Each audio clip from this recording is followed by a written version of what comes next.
guys, we are gonna draw a burger drawing tutorial. First we have a ruler. It's the triangle ruler. It's just stick. Then put it here and then follow my steps.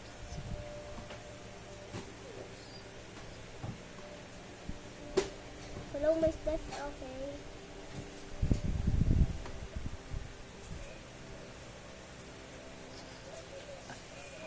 First we have to go straight line and then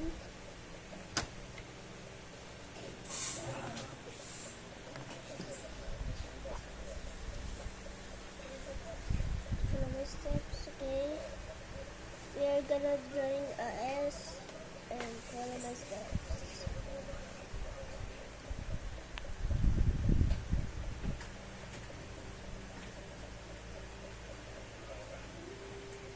Here. And then color it. And the color.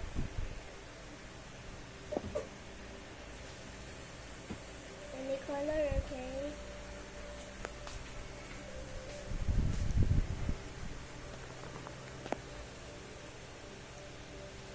And then let's put some cheese. Okay.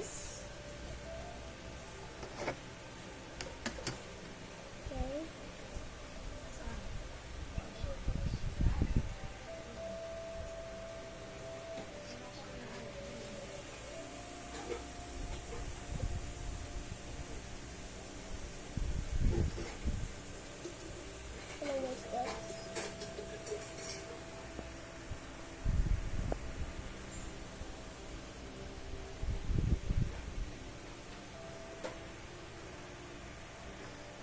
And then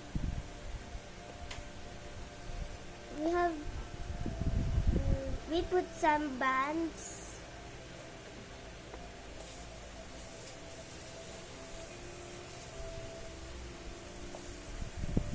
And then we put some seeds on the bands.